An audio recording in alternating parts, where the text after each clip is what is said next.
Yes, so Ghana has learned a number of lessons throughout this whole process. So we leveraged on the first Voluntary National Review that was presented in 2019, and from that time, because of how Ghana was appraised at the time, we didn't sit back. We were able to go through the process by leveraging on the stakeholder consultant we had at the time, and this particular VNR leverage on that. As I speak with you right now, there's a lot of mobilization in terms of financial, in terms of technical support across various sectors to support the entire process. In particular, I mention is the UN country team that actually coordinated their effort in terms of technical support from the various agencies, and also with commitment financially to ensure the process goes through successfully. So that has been done, and we want to take this opportunity to also appreciate their effort on that note. And then, as a country, like I mentioned earlier, we also took advantage of technology, which help us to reach the unreached. So that one of the goals of the SDG, one of the principles of the SDG is to leaving no one behind. So that was also done.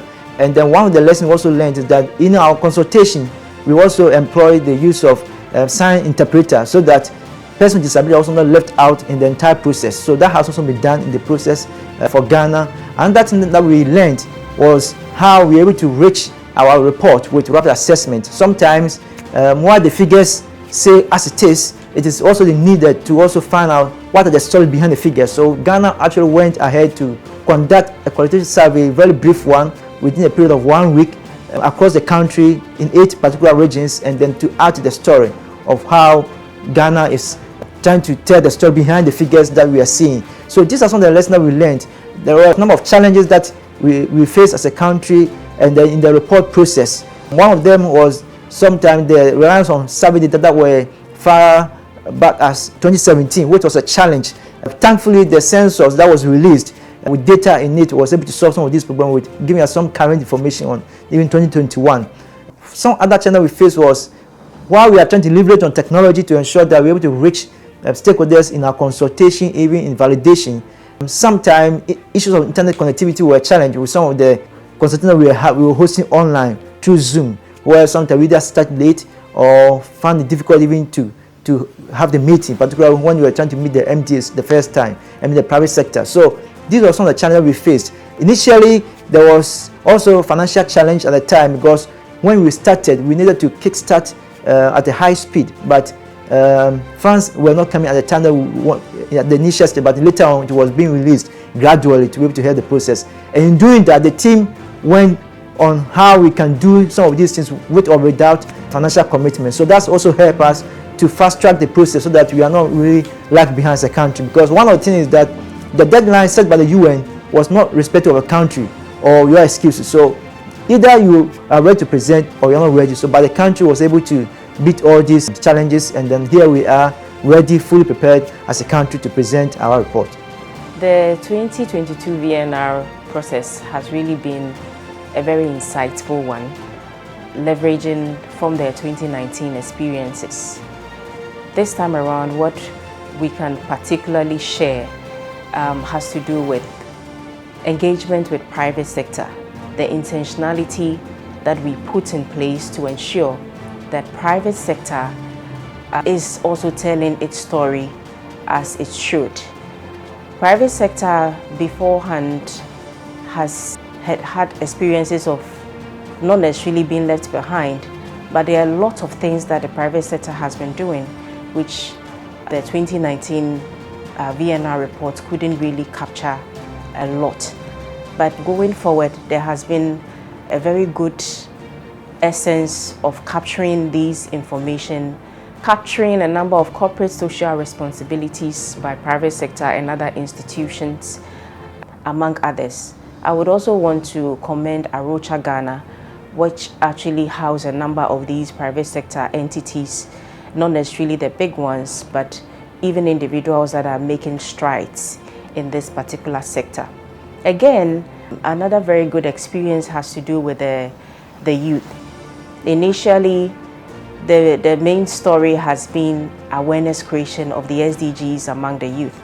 But this time around, the youth is coming out with their own story, as in placing themselves in the SDG implementation, telling the country what kind of contributions they have made as an entity in supporting the contribution of the SDGs in their main report, which is their maiden report for this year. So all these are some of the great experiences that the 2022 VNR has in place for us. Interestingly, we've managed to get as much information as we can, given the time frame in reporting on this VNR being the second time. Our experience with the persons with disabilities shows that finding data on persons with disability is quite a challenge. Our data is not so disaggregated. We hope going forward we would get the National Statistics Office, that's the Ghana Statistical Service, to try and drill down a lot of the data that they collect to also collect persons with disability data. The census data that we have for the 2021 population and housing census gives us some indication that a lot more can be done in terms of the efforts in getting that data. So for us in Ghana, we are very proud of what we've been able to achieve so far, and hopefully going forward we can only look to enrich the process. First of all, we made it about the people, so we didn't sit in our offices to write certain things that are our impressions or observations, but we went to the people, we went to the society to hear them out on how our implementation of SDGs are going, and then we also made it a point to really come out of this exercise where we are using the process to help our people create more prosperity for themselves and also a way to protect our planet. So it really took the character of the SDGs itself.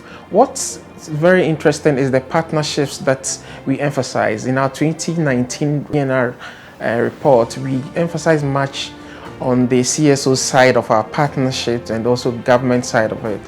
What we have done in this process, the 2021 process, is to really give emphasis to the private sector, where we engage them on all their business models, from for-profit business models, not-for-profit business models, and even social enterprise models, where however they are implemented the SDGs through these models, we gave emphasis to them and took data that helped us to put this report together.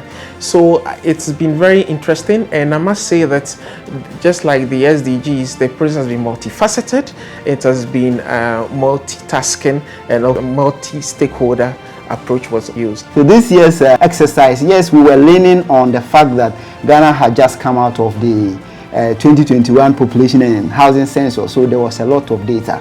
But upon sitting down and then mapping the SDGs to the various sources of data that we were going to use for the exercise, we realized that still there were some gaps in terms of where we were going to get the data to fix all those areas that required kind of reporting on. I must say that the Voluntary National Review exercise that was undertaken this year is one of the best as far as my understanding of the processes is concerned.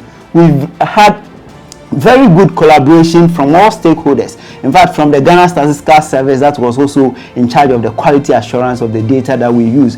The collaboration was very deep. We also had other stakeholders coming on board, and I must say that the level of cooperation that we enjoyed from the development partners was also wow, especially the fact that they were able to coordinate all their support together and then routed it through the UN Resident Coordinator's Office. I think this year's engagement with persons with disability took a different dimension altogether, because we met them like 3 times in the course of this exercise, and that I think is commendable.